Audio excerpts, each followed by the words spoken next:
नमस्कार, जय हिंद, जय Bharat and welcome to Dev Talks. This is Adi Achint. आज सुबह पता चला भाई अग्नि प्राइम का टेस्ट किया गया है 24 तारीख। आज सुबह मतलब कल शाम को किया गया है 24 तारीख सितंबर 2025 को। अग्नि प्राइम एक बहुत ही इंपॉर्टेंट मिसाइल है। आप सबको पता है कि अग्नि पी बोलते हैं इसको। It is got a range of about 2000 kilometres and first of a kind launch है बाय द वे इंडिया का from a rail based mobile launcher.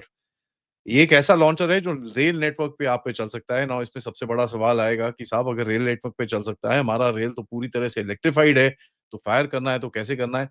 वो पॉइंट्स ऑलरेडी आइडेंटिफाइड होते हैं और वहाँ पर आप ऑलरेडी जगह बना के रखते हैं।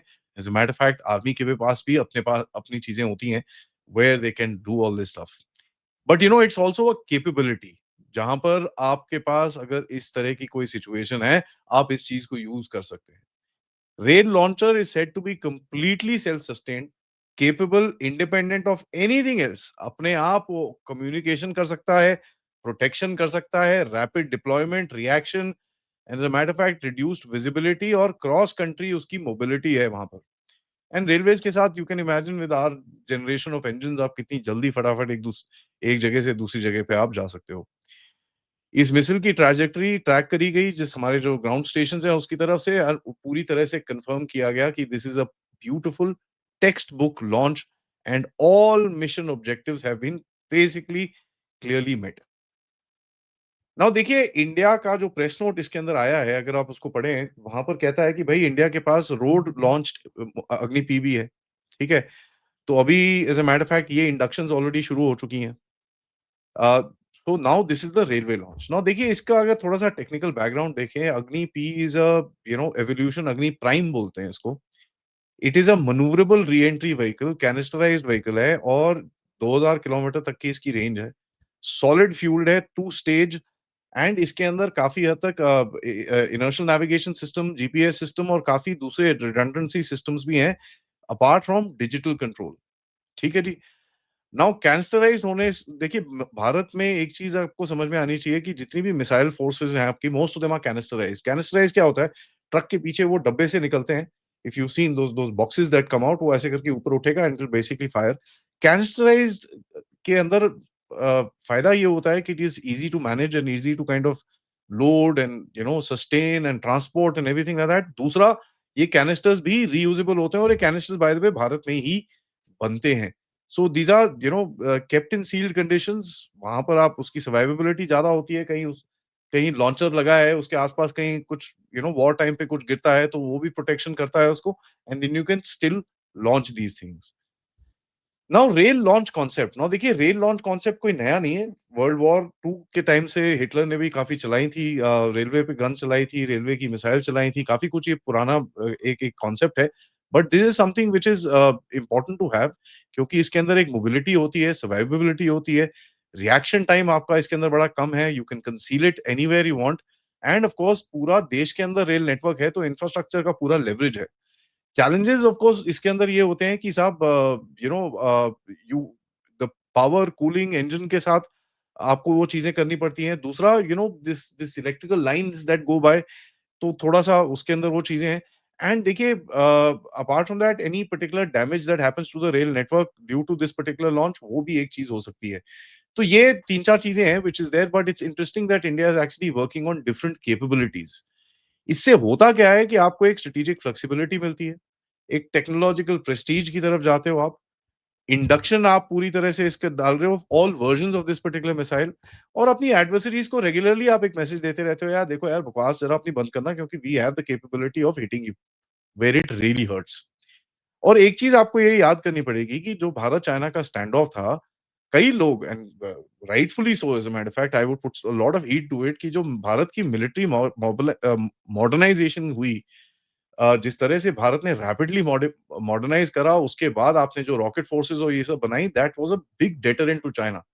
ब्रह्मोस और ये सब चीज़ें has created a huge deterrence to China क्योंकि ही नोज़ कि यार सर्टेन थिंग्स में मेरी मेरी बहुत पिटाई होगी and it will create a lot of problems for me also.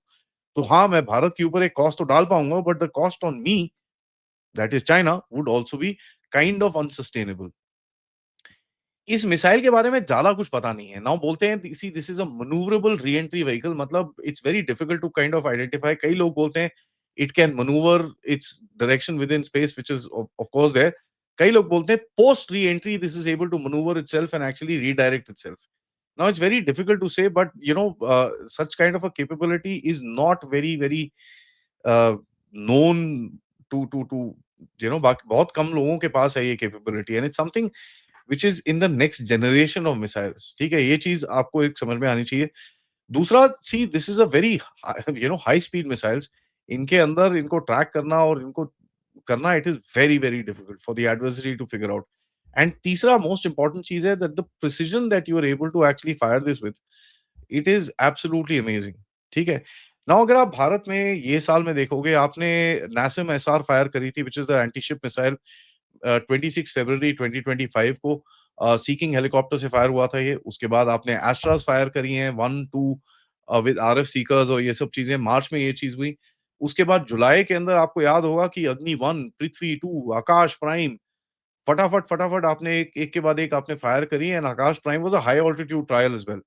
Ladakh में जाके आपने उसको फायर करा था. So that was a big big thing. 25 जुलाई को उसके बाद जाके आपने यूएलपीजीएम करा, which is UAV launch precision guided missile. और ये चीज बहुत लोग मानेंगे नहीं, लेकिन एक चीज मैं आपको यहाँ पर बड़ा क्लियरली बता दूं. बहुत लोग बोलते हैं स्कार्दू पे अटैक नहीं हुआ.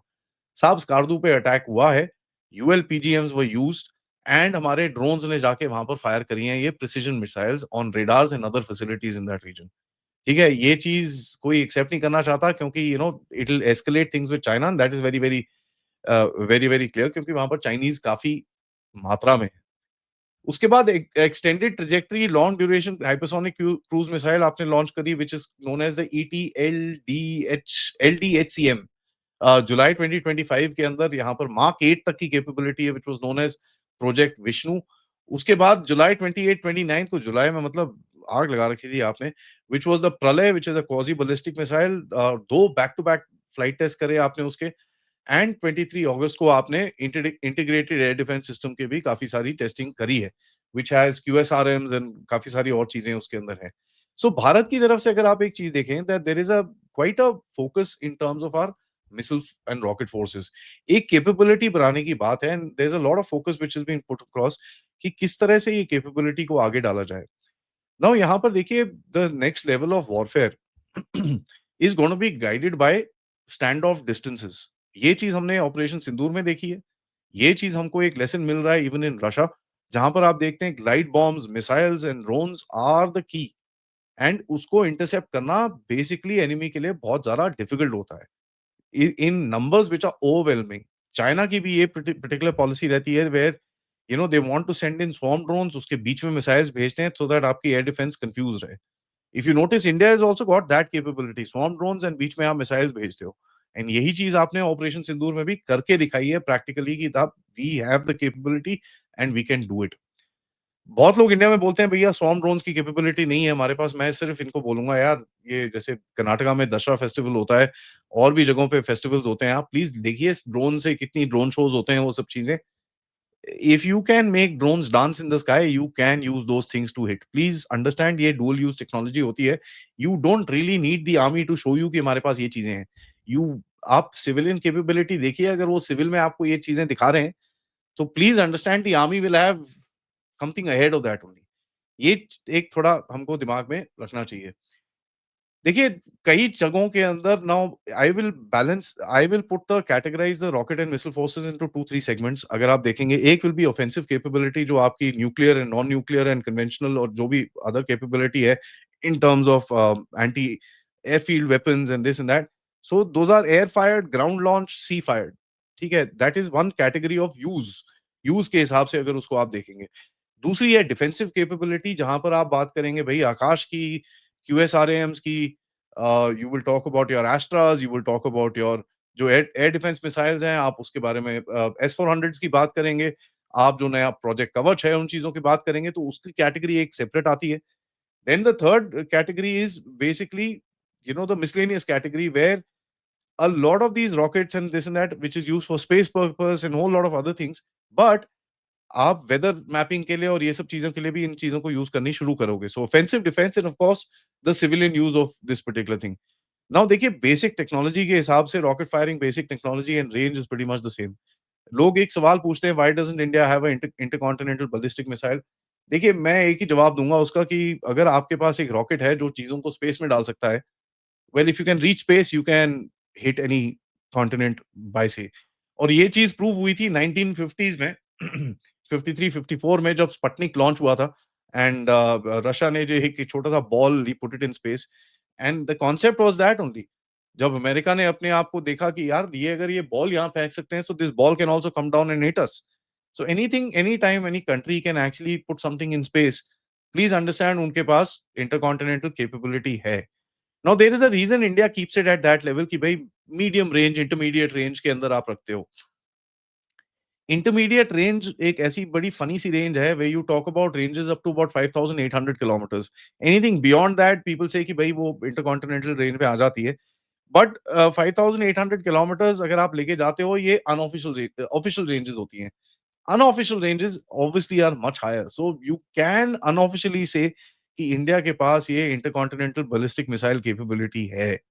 उसके अंदर कोई डाउट नहीं होना चाहिए हमको। But numbers is the key and जिस तरह से इंडक्शन चल रही है, I am positive that we should have the required numbers in terms of the not just the BrahMos, Pralay and multiple other missiles जो हमारे पास हैं in large numbers so that आप एक थ्रेट अपनी एनिमी को दे सकें and the enemy should know कि साहब अगर आप ये चीज़ करोगे तो इतनी सारी जो क्रूज़ एंड बैलिस्टिक मिसाइल्स हैं will come and hit you not just with precision but in large numbers as well. And इसका बॉटम लाइन एक चीज़ है कि अगर 50 से कम मिसाइल्स के अंदर पाकिस्तान को आप ज़मीन पे तोड़ सकते हो, you can imagine the power of these hit precisely with correct and precise intelligence. It can paralyse a country. So kudos to the DRDO and everybody else who is involved in this. इसका हमारे को production करनी है and we need to be having them inducted in the forces. Fantastic news, thank you so much for watching. Video को like करिए, subscribe करिए and share this with your friends and families. And आप लोग इस channel की तरफ contribute भी कर सकते हैं। QR code, PayPal, super sticker, super chats की तरफ से। दोपहर का शो बिल्कुल मत मिस करिएगा। मैं अभी कुछ ही देर में बात करने वाला हूँ प्रोफेसर कपिल से ऑन आवर जुडिशरी। नमस्कार।